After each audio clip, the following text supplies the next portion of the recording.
California is the fifth largest economy on Earth, and throughout history, it has built at a scale that most countries would struggle to match. From moving water across mountain ranges to keep the desert alive to building a bridge that engineers deemed impossible, and from building the world's most expensive stadium to a rail system that can change America forever,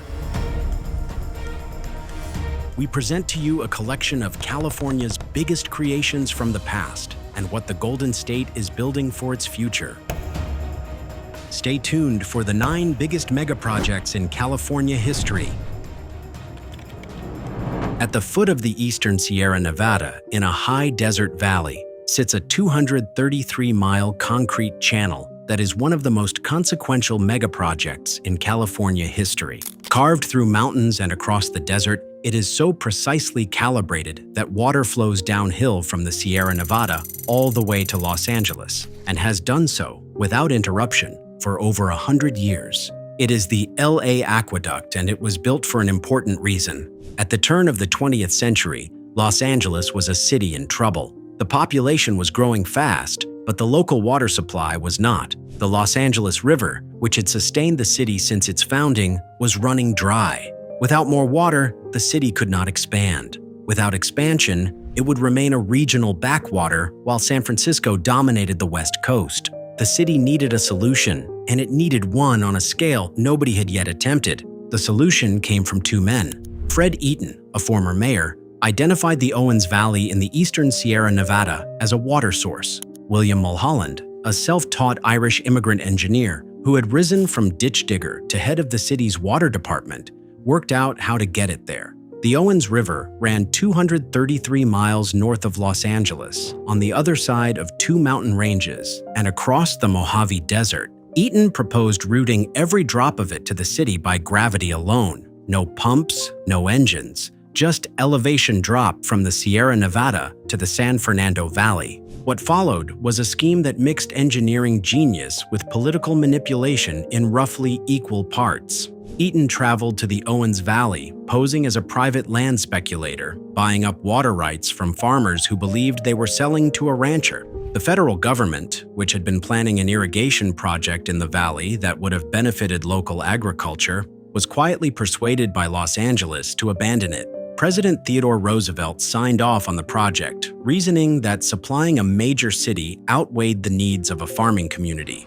The Los Angeles Times, whose publisher Harrison Gray Otis was secretly part of a land syndicate that had already bought up vast tracts of the San Fernando Valley in anticipation of the water's arrival, ran breathless front-page coverage championing the aqueduct as the city's salvation. When the bond measure to fund construction went to a vote, it passed 10-1. Construction began in 1908, the same year as the Panama Canal. Mulholland directed 3,900 workers across 53 camps strung along 233 miles of desert, mountain, and high pass. They dug 164 tunnels. They laid 12 miles of steel pipe. They built siphons that dropped water hundreds of feet underground and pushed it back up the other side using pressure alone. The entire system worked by gravity. No pump anywhere in its length. It took 5 years. When the water arrived on November 5, 1913, Mulholland opened the gates and said his famous words to the crowd below. What the crowd did not hear him say was what he and his colleagues already knew. The aqueduct had not been built to supply Los Angeles as it then existed. It had been built to supply a Los Angeles 10 times larger, a city that did not yet exist, but would now that the water was coming. The San Fernando Valley, which Otis and his syndicate had quietly purchased at farmland prices, was about to become the fastest developing real estate in California. The men who knew the water was coming made fortunes. The men who owned the water before it left made nothing. The Owens Valley disintegrated. The farms dried up without irrigation water. The orchards died. Families who had worked the land for generations sold up and left because there was nothing left to stay for. By 1926, the water diversions had completely drained Owens Lake, a 110 square mile body of water that had existed for thousands of years. The dry lake bed became something nobody had anticipated, a dust factory. Mineral salts and alkali particles, exposed to the wind, began blowing across the valley in toxic storms. It became the largest single source of particulate dust pollution in the United States. Los Angeles has since spent over $2 billion attempting to remediate the lake bed it created. The dust still blows. The Owens Valley farmers did not go quietly.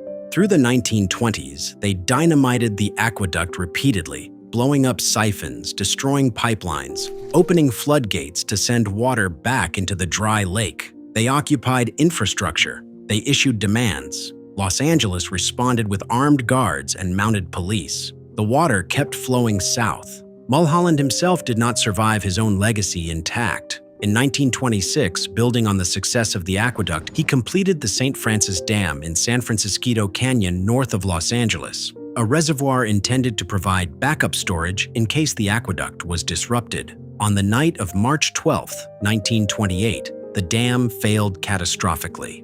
A wall of water 140 feet high swept through the canyon and down into the Santa Clara Valley, destroying everything in its path for 55 miles all the way to the Pacific Ocean. More than 400 people died. It remains the second deadliest disaster in California history after the 1906 San Francisco earthquake. The aqueduct he built still carries water to Los Angeles today, supplying roughly a third of the city's needs. The Owens Valley has never recovered. The lake has never been refilled. The dust still carries arsenic and trace metals across one of the most beautiful landscapes in California. However, Los Angeles, a city of 4 million people, would not exist in anything like its current form without the biggest infrastructure megaproject in California's history. The story of American infrastructure bending geography to human ambition did not end in the San Fernando Valley. 400 miles north, at almost exactly the same moment in history, a different city was attempting something that most qualified engineers had declared physically impossible. The problem with building a bridge across the Golden Gate Strait was everything. The water was 100 meters deep at the crossing point. The tidal currents were among the most powerful in the world, reversing direction 4 times daily. Winds regularly hit 96 kilometers per hour. Dense fog rolled in from the Pacific for most of the year with little warning. The San Andreas Fault ran directly beneath the site, and the span required, 1,280 meters between towers, was longer than any suspension bridge ever attempted. When engineers from across the country were asked to estimate the cost, most said somewhere between $75 million and $100 million.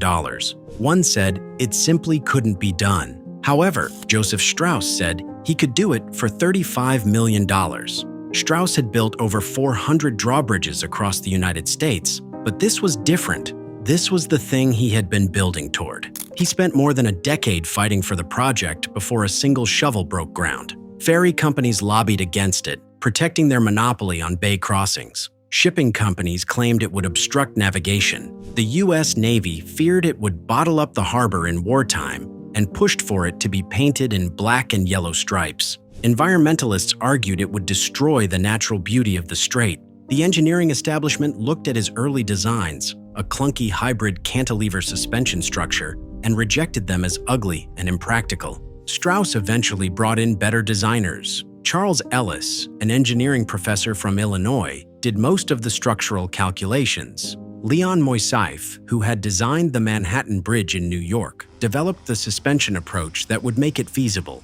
Architect Irving Morrow gave it its Art Deco towers, its graceful tapered lines, and the color, a burnt orange-red primer that had arrived on the steel from the mill, which Morrow convinced the bridge district to keep rather than paint over. The Navy had wanted black and yellow. The Army Air Corps had wanted red and white stripes.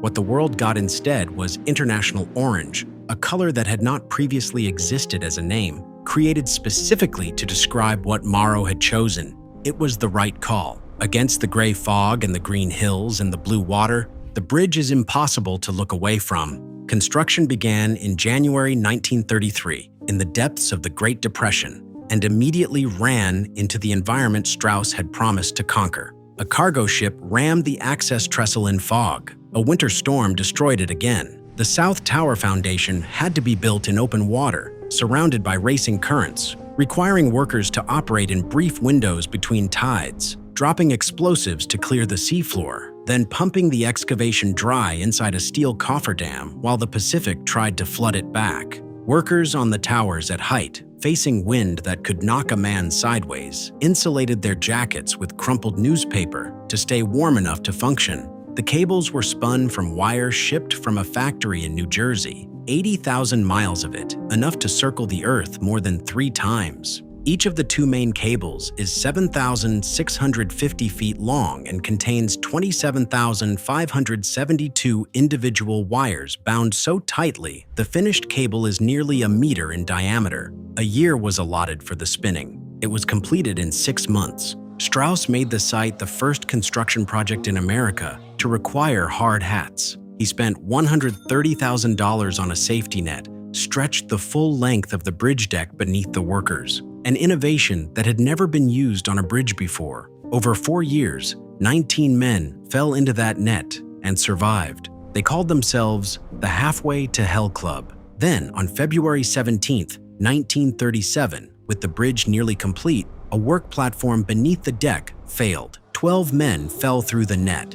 10 died. It was the only mass casualty event in the project's history. 1 other worker had died in a separate accident. 11 total, against a budget of $35 million. The industry standard of the time was 1 death per $1 million spent. By every measure, the safety record was extraordinary. That did not make it less of a loss. The bridge opened on May 27, 1937. 200,000 people walked across it on the first day, paying a quarter each. Some skated, some crossed on stilts. Strauss stood on the bridge, and when the moment came for him to speak, he said, "This bridge needs neither praise nor eulogy. It speaks for itself." He was dead within a year. The decade of fighting and 4 years of construction had broken his health. He was 68. The bridge he built still stands. It remains, nearly 90 years later, one of the most recognizable structures on Earth. It is a piece of infrastructure so thoroughly absorbed into the visual vocabulary of the 20th century that it has become almost impossible to see it freshly as what it actually is: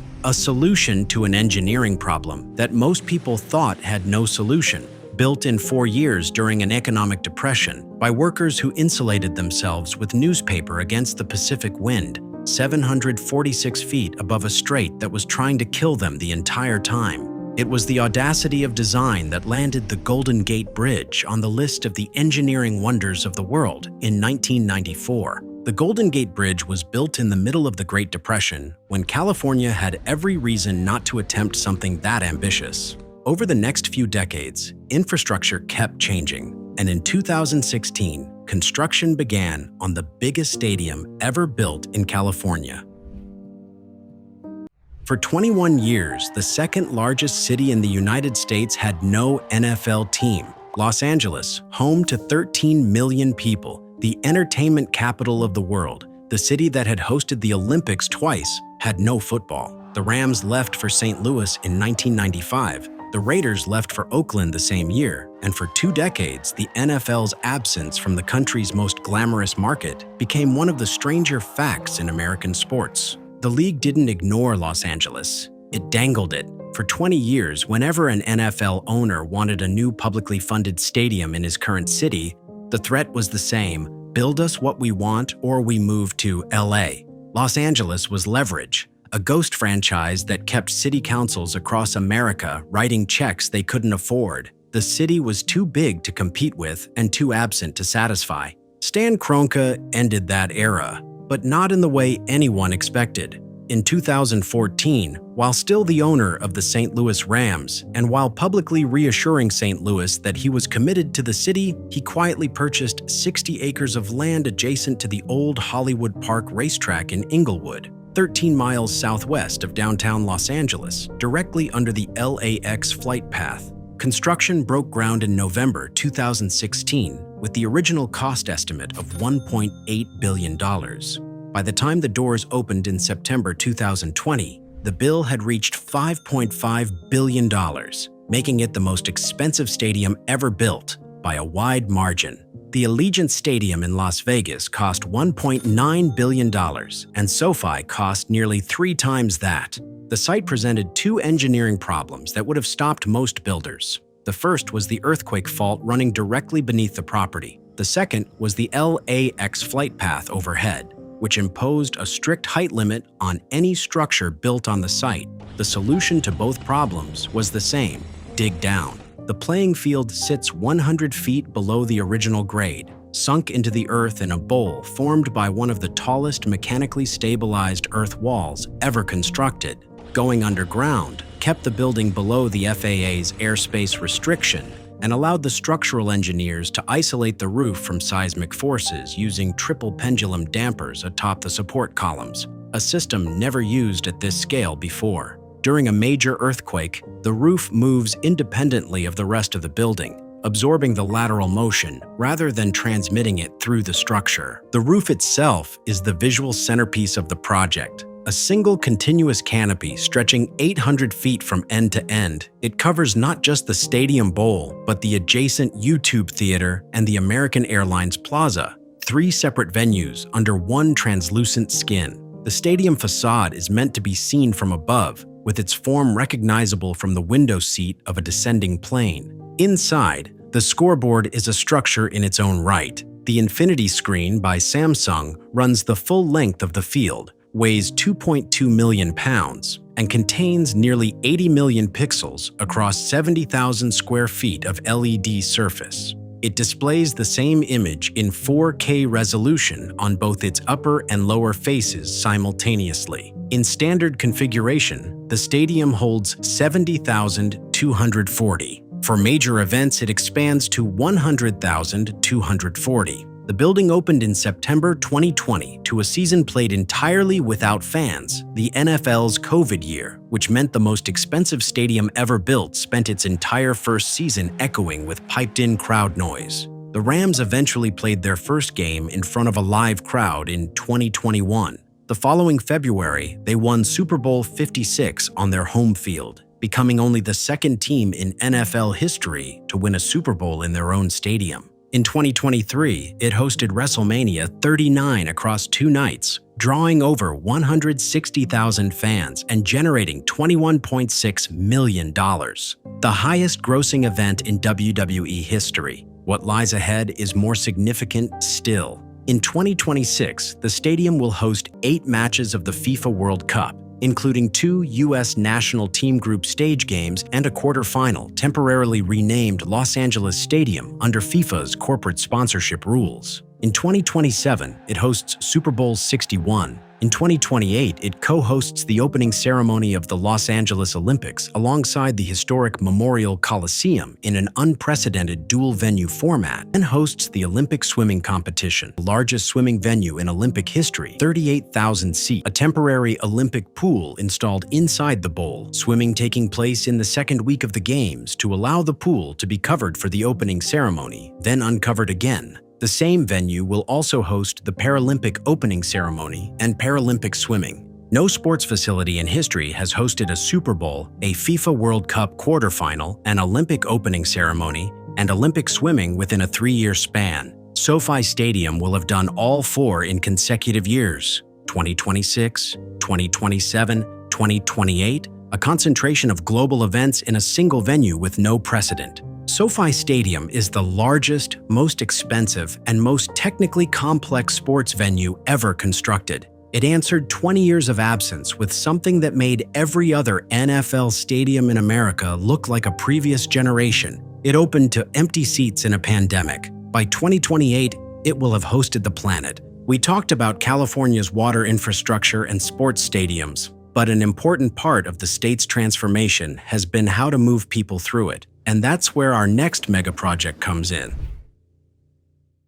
The idea of an underwater tunnel beneath San Francisco Bay was first formally proposed in 1920. However, what finally turned the idea into steel and concrete was something much more modern: the freeway. By the late 1940s, the Bay Area was drowning in cars. The Bay Bridge was handling more traffic than it was designed for. The region's population was swelling with returning veterans and their families, and every projection pointed in the same direction. More people, more cars, more gridlock, unless something fundamental changed about how the Bay Area moved. The concept they eventually settled on was unlike anything America had built in decades. A fully grade-separated electric rail system connecting San Francisco to the East Bay and beyond, running partly underground, partly elevated, partly at surface level, and tunneling beneath the bay itself. The United States had not constructed a new urban rail transit system since the 1900s. The country had spent the intervening half-century dismantling its streetcar networks and pouring concrete for freeways. BART was proposed as the inversion of that logic.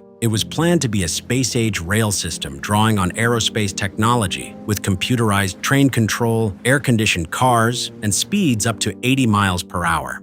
The plan was pitched to voters in 1962, and the bond measure passed that November with 61% of the vote. However, 2 of the original 9 counties, Marin and San Mateo, dropped out before construction began, leaving a 3-county system instead of the original 9-county vision. Groundbreaking came on June 19, 1964, with President Lyndon Johnson presiding over the ceremony in Contra Costa County. What followed was 8 years of construction across 71 miles of route through 3 counties, over the Berkeley Hills, under downtown San Francisco, and across the floor of the bay. The engineering at the margins of the system was conventional enough: elevated track through the suburbs, surface-level running where land was available.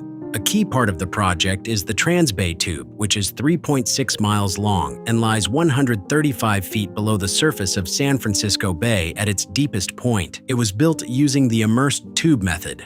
57 sections, each the length of a city block, were fabricated on land, floated out to position on barges, then sunk into a trench dredged along the bay floor, and bolted together end to end. Engineers installed lasers from both shores to keep the dredging barges on precise alignment as they cut the trench. When the last section was lowered into place near Yerba Buena Island in 1969, the tube was complete as a physical structure. But it took another 4 years to install the track, electrification, and the automated train control system before a train could actually run through it. Before the project's completion, a revenue service began on September 11, 1972, running between MacArthur and Fremont.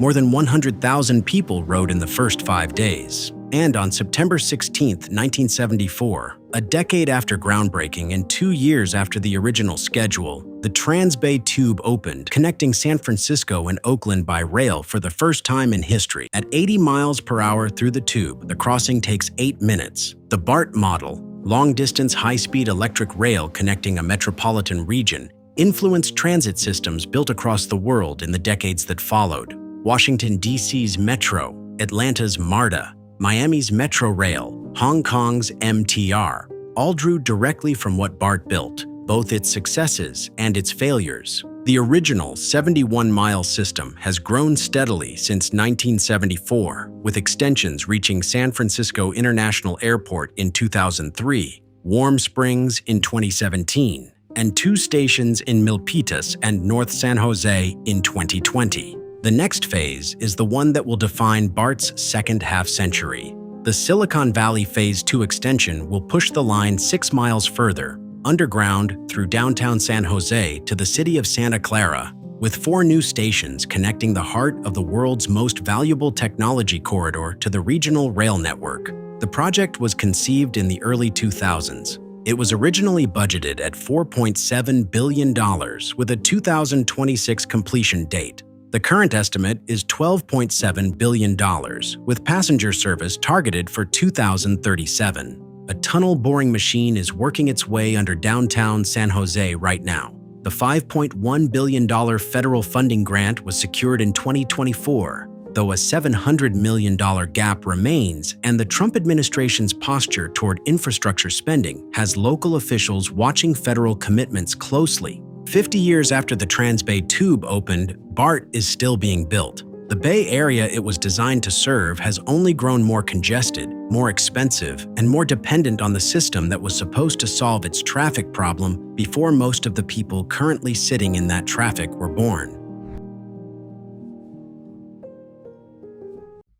Los Angeles is a city built around a car, not by accident, by design, by political will, and by decades of decisions that dismantled its original rail network and replaced it with freeways. By the 1990s, the city was synonymous with traffic in a way that had become part of its identity, the subject of films and songs and universal complaint. The idea of building a serious subway system, underground, grade-separated, actually fast, had been discussed, proposed, funded, defunded, and revived so many times that it had become a running joke. Then, slowly and expensively, Los Angeles started building one anyway. The D-Line today runs 5 miles through the center of the city, from Union Station in downtown through Koreatown to its current western terminus at Wilshire and Western. It was never meant to end there. It runs through some of the most valuable real estate and heaviest traffic in the state. In 2014, Los Angeles broke ground on a subway under Wilshire.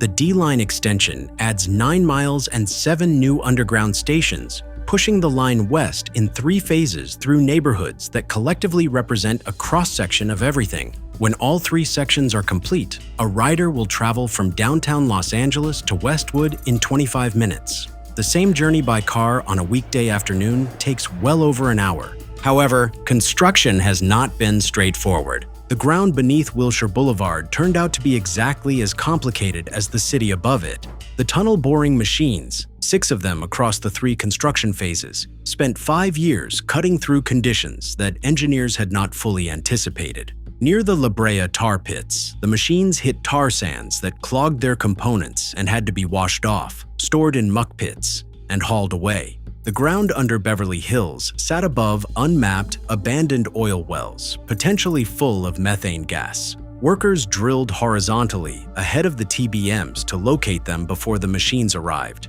removing each one before the tunneling continued. In addition to construction complications, the project has caused a fair share of controversy, most notably when the boring machines passed 50 to 70 feet below Beverly Hills High School with 2,300 students above them. Beverly Hills had tried very hard to prevent that from happening.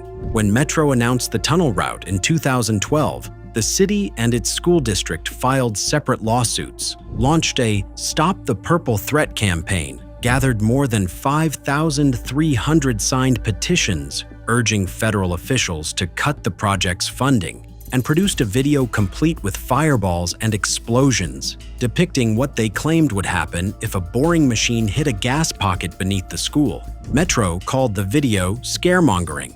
The court sided with the project at every turn, and the tunnel went through. The cost overruns were less dramatic, but just as relentless. Section 1 alone was originally budgeted at $2.8 billion with a 2023 completion date. By the time it was ready to open, the Metro Board had approved 4 separate overruns: $200 million, $150 million, $225 million, and $154 million, bringing the section total to $3.5 billion, and the opening date to May 8, 2026, 3 years late. The full 9-mile extension across all 3 sections now carries a price tag of $9.5 billion, with federal grants covering roughly half. Section 1 of the project is set to open in May, with 3 stations serving the Miracle Mile corridor, connecting the Los Angeles County Museum of Art, the Academy Museum, the Peterson Automotive Museum,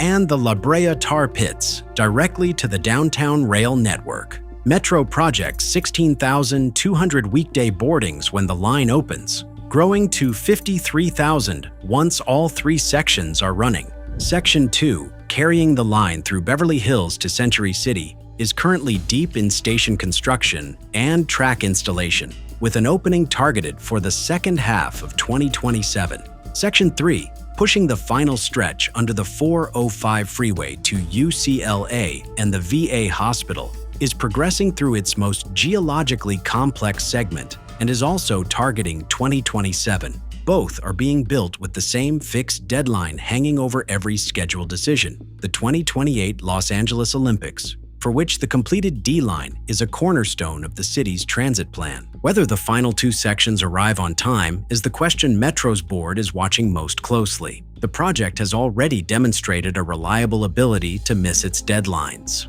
What it has also demonstrated, Over 11 years of continuous construction through the oil wells and tar sands and methane gas and lawsuits beneath one of the most complex urban corridors in the country is that Los Angeles is finally, genuinely, building its subway. We continue the theme of California's transit with a megaproject that has become an integral part of California's future.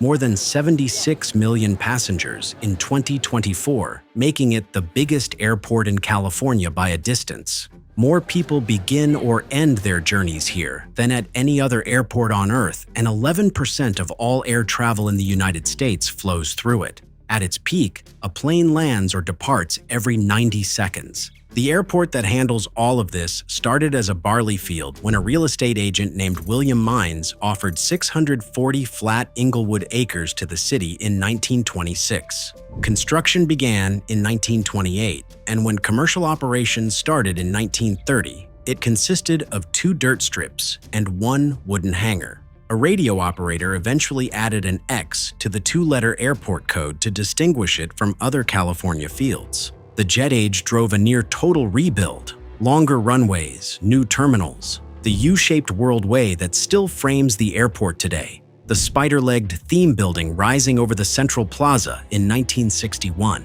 The Olympics of 1984 forced another expansion.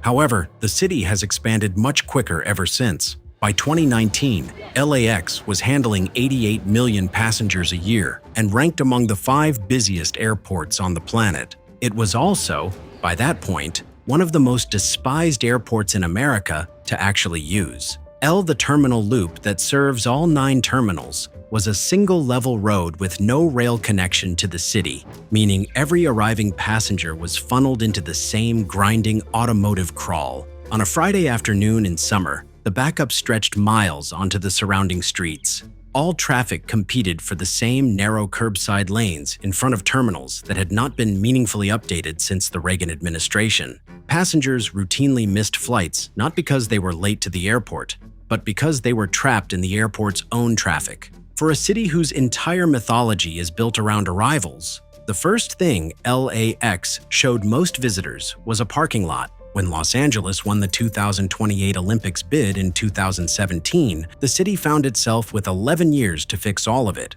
The response was a $30 billion capital improvement program, the largest airport transformation ever attempted in the United States. The centerpiece is the automated People Mover, a 2.25-mile elevated train connecting all 9 terminals to the Metro rail network, a consolidated rental car facility, and economy parking. Trains run every 2 minutes at peak hours, end to end, 10 minutes. It is the single piece of infrastructure that addresses everything LAX has been criticized for. Construction began in 2019 with a $1.9 billion budget and a 2023 opening date. In 2024, the project was 97% structurally complete and had not opened. A legal war between the airport authority and the primary contractor ensued, and the People Mover became a $3.5 billion project, nearly double the original estimate. It is now 3 years late, with June 2026 the working target making it uncomfortably close to the FIFA World Cup matches at SoFi Stadium in the summer.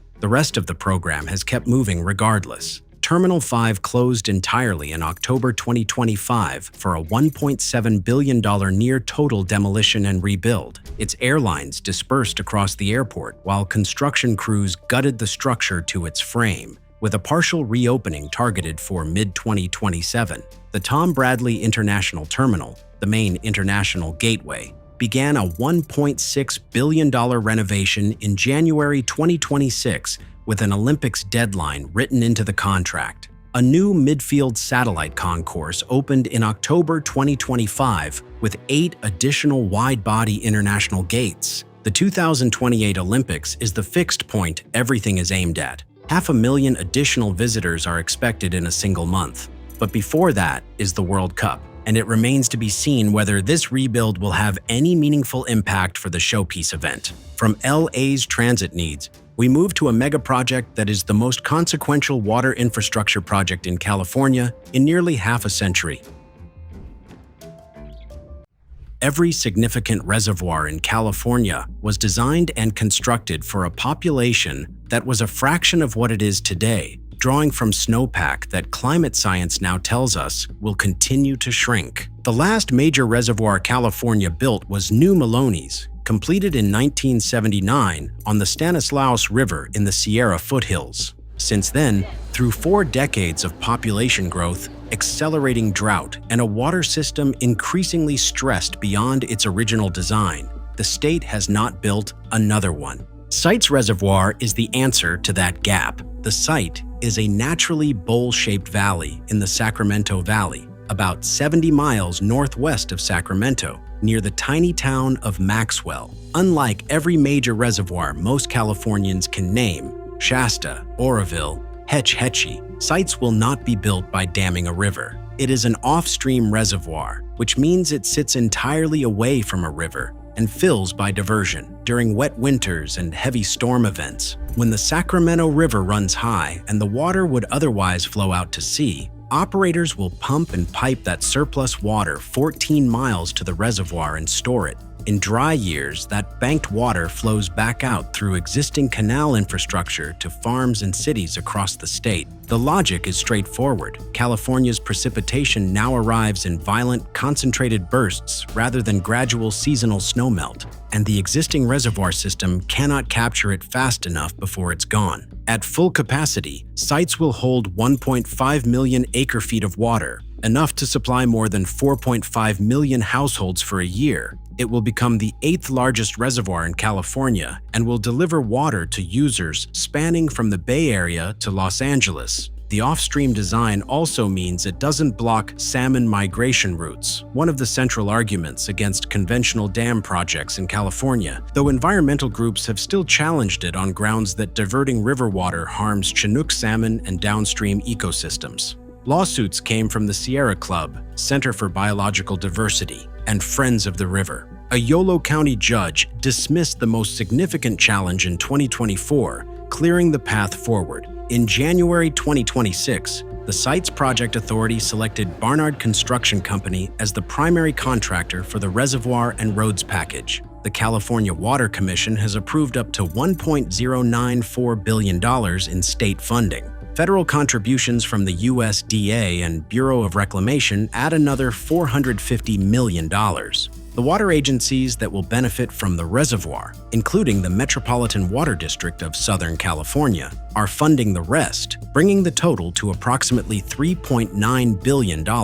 Construction is targeted to begin by the end of 2026. The reservoir is expected to be operational by 2033 or 2034, depending on the pace of remaining permitting. The caveat built into that timeline is that several key permits are still pending, including the state water right from the State Water Resources Control Board, without which no water can legally be diverted into the reservoir. The project authority has been advancing contractor selection and final design in parallel with the permitting process, betting that the approvals will arrive in time to keep the construction schedule intact. What sites represents beyond its own numbers is a shift in how California thinks about water. For decades, the dominant logic was demand management, conservation mandates, tiered pricing, turf removal, usage caps. All of it necessary, and none of it sufficient on its own for a state whose population has grown by 20 million people since its last reservoir was built. Sites is the acknowledgement that California also needs to store more of what it already gets. The water that falls from the sky during atmospheric rivers and floods runs off into the ocean and is gone before the dry season begins. The reservoir won't solve California's water problem. It will meaningfully reduce it in a state that hasn't built anything like it since 1979. While California is trying to solve some of its chronic issues, it is also running into bigger problems with some of its mega projects. Next on the list is California's faltering bid to build America's first high-speed rail. Japan launched the Shinkansen in 1964, the same year the Beatles played Ed Sullivan and Lyndon Johnson was running for re-election. In the 6 decades since, Japan's bullet train network has carried over 10 billion passengers without a single fatality from a train accident. France unveiled the TGV in 1981, Spain built more high-speed track per capita than any country in Europe. China, which had virtually no high-speed rail in 2007, now operates over 25,000 miles of it, more than two-thirds of the entire world's total, and is still building. A train from Shanghai to Beijing, 800 miles, takes 4.5 hours at 220 miles per hour. The United States' fastest train is the Amtrak Acela, which runs between Washington, D.C. and New York and averages 66 miles per hour. That is slower than a car on an open highway. It runs on tracks shared with freight trains, which were laid in the 19th century. America's rail infrastructure has not been meaningfully upgraded in the Northeast Corridor since the 1970s, and everywhere else the story is the same or worse. The richest country in the history of the world, with 6 of the 10 largest metropolitan economies on Earth, has no high-speed rail. It has had no serious plan to build any at a national level in living memory. The reasons are structural and political and deeply American. A freight rail lobby that owns most of the track, a highway lobby that has dominated transportation spending since Eisenhower, a car culture so embedded it shapes how cities are built, and a political system that struggles to fund any infrastructure project that takes longer than an election cycle to complete. California decided it would be different. In 2008, voters approved Proposition 1A, a $9.95 billion bond measure to begin construction of a high-speed rail line connecting San Francisco and Los Angeles. Trains would travel at 220 miles per hour. The journey would take 2 hours and 40 minutes. The whole system would be built by 2020 and cost $33 billion. It was, by American standards, an audacious thing to vote for. The project that resulted has become the most expensive infrastructure failure in American history, and it is not finished failing yet. Construction began in the Central Valley in 2015. The logic of starting in Fresno rather than in San Francisco or Los Angeles, where the passengers were, was that land was cheaper, political resistance was lower, and federal grants required shovel-and-ground activity to keep the money flowing.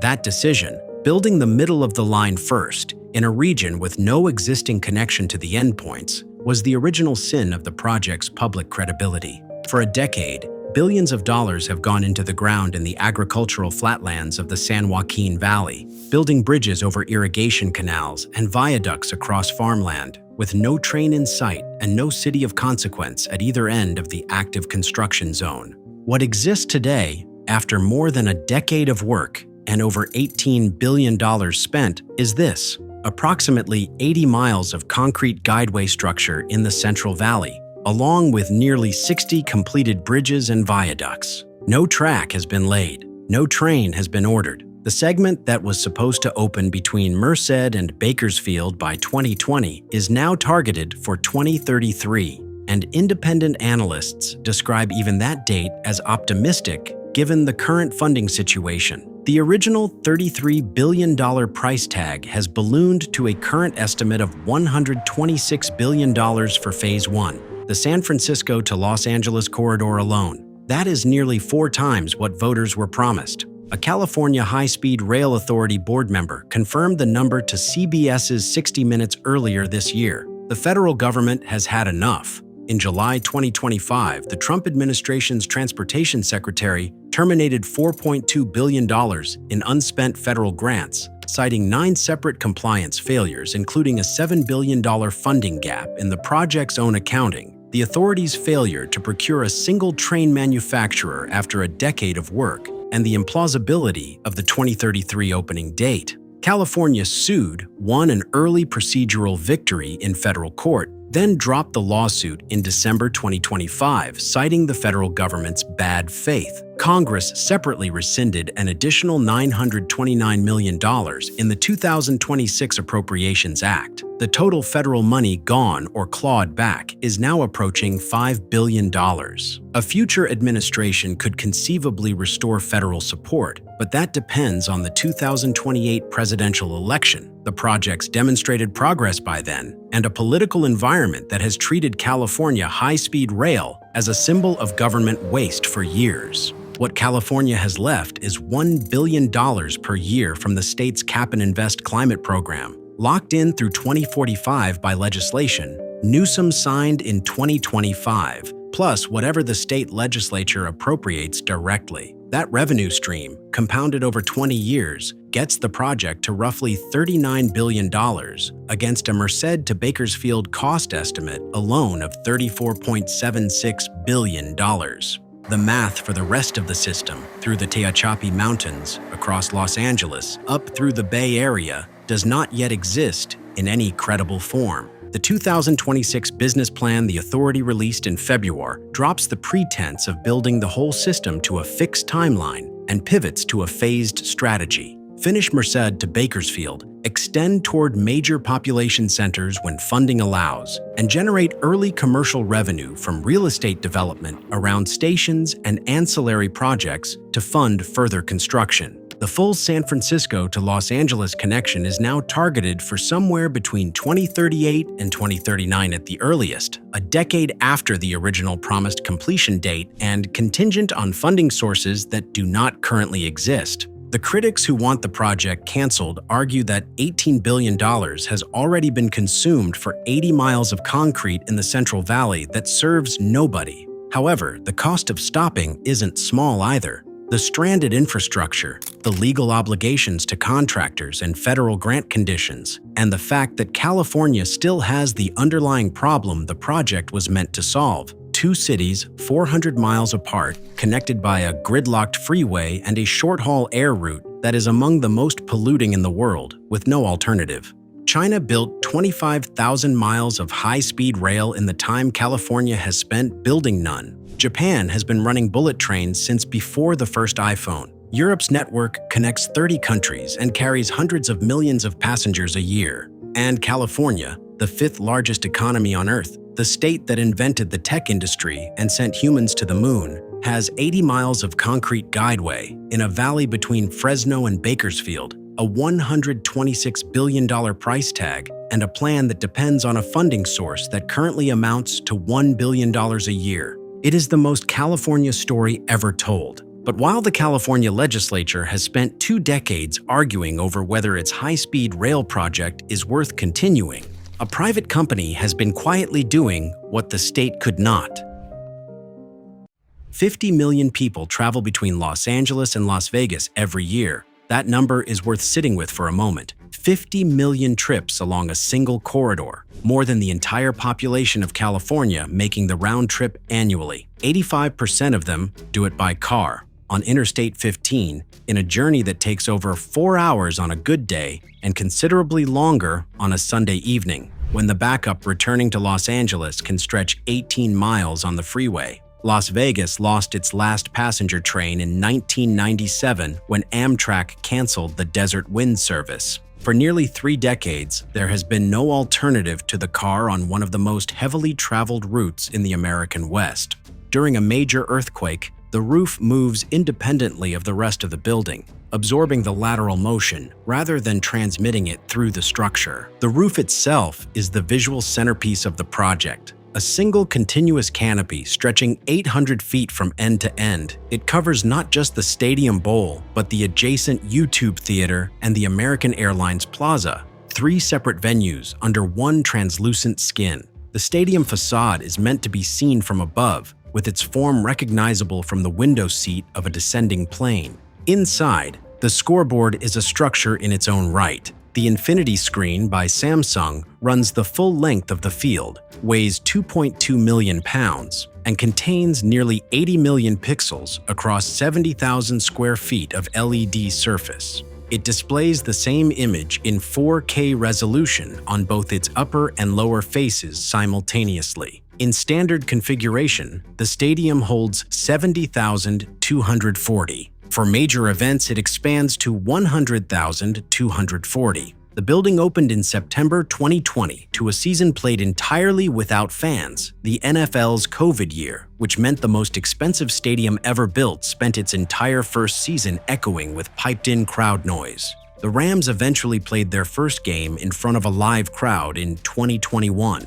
The following February, they won Super Bowl 56 on their home field, becoming only the second team in NFL history to win a Super Bowl in their own stadium. In 2023, it hosted WrestleMania 39 across 2 nights, drawing over 160,000 fans and generating $21.6 million. The highest grossing event in WWE history. What lies ahead is more significant still. In 2026, the stadium will host 8 matches of the FIFA World Cup, including 2 U.S. national team group stage games and a quarterfinal temporarily renamed Los Angeles Stadium under FIFA's corporate sponsorship rules. In 2027, it hosts Super Bowl 61. In 2028, it co-hosts the opening ceremony of the Los Angeles Olympics alongside the historic Memorial Coliseum in an unprecedented dual-venue format, and hosts the Olympic swimming competition, the largest swimming venue in Olympic history, 38,000 seats, a temporary Olympic pool installed inside the bowl, swimming taking place in the second week of the Games to allow the pool to be covered for the opening ceremony, then uncovered again. The same venue will also host the Paralympic opening ceremony and Paralympic swimming.